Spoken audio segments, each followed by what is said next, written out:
माननीय सांसदों, युवा संसद के इस मानसून सत्र में आप सभी का हार्दिक स्वागत है। प्रश्न संख्या 101 सूरज जी।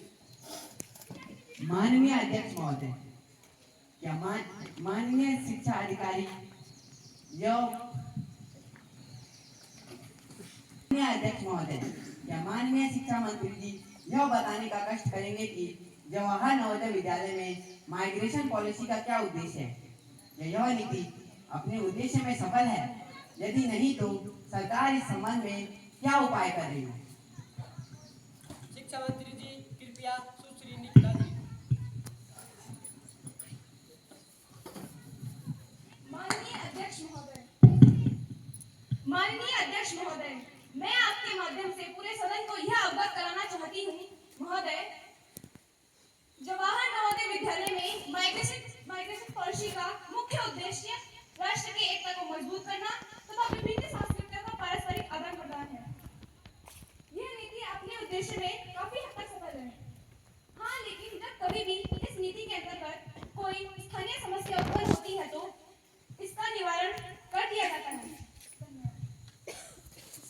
प्रश्न संख्या 102 सुश्री पायल जी।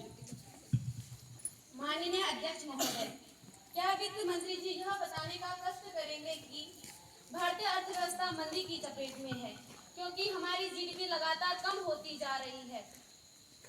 यदि हाँ, तो सरकार की नीतियां इस मंदी के लिए जिम्मेदार रही हैं और वो इस संकट से निपटने के लिए क्या उपाय कर रही है? वित्त मंत्री महोदय जी कृपया विवेक जी।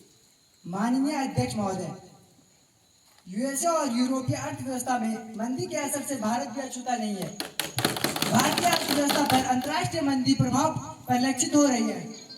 नई सरकार की सकारात्मक नीति एवं मजबूत बुनियाद के कारण हमारी अर्थव्यवस्था अन्य यूरोपीय अर्थव्यवस्था की तुलना में बेहतर स्थिति में है। सरकार का प्रयास है कि आरबीआई और सेबी की मदद से निवेशकों को वित्तीय बाजार की ओर आकर्षित किया जाए। सरकार ने रक्षा एवं बीमा में एफडीआई की सीमाओं को बढ़ाकर 50% कर दिया है। कीमतों को नियंत्रण करने के लिए 500 करोड़ का इंपोर्ट फंड भी बनाया गया है। प्रश्न संख्या 103 सुश्री मीनाक्षी जी।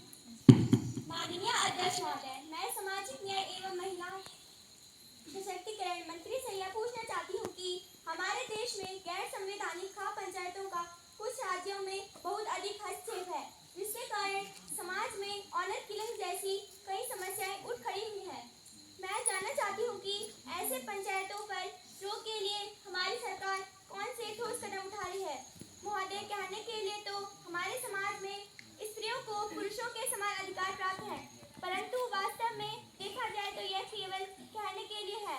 वास्तविकता एकदम इसके विपरीत है, क्योंकि आज भी स्त्री में स्वेच्छा से घूमना फिरना एवं स्वेच्छानुसार अपने जीवन साथी चुनने तक में स्वतंत्र नहीं है। तो ये कैसा समान अधिकार है? सरकार अपना स्पष्टीकरण दे। महिला सशक्तिकरण मंत्री जी कृपया सुश्री दीपिका जी। माननीय अध्यक्ष महोदय जी, क्योंकि खाप पंचायतें संवैधानिक नहीं हैं और उनके निर्णय मानवाधिकार तथा महिला अधिकारों का उल्लंघन करते हैं, अतः केंद्र सरकार ने इस प्रकार के असंवैधानिक प्रवृत्ति पर रोक लगाने के लिए सभी राज्यों के प्रमुख सचिवों और पुलिस प्रमुखों की बैठक बुलाई है। बैठक के पश्चात राज्य सरकारों से विचार करके संवैधानिक उल्लंघन के मामलों पर कानूनी कार्यवाही की जा रही है। आज की सदन की कार्यवाही यहीं पे समाप्त की जाती है। धन्यवाद।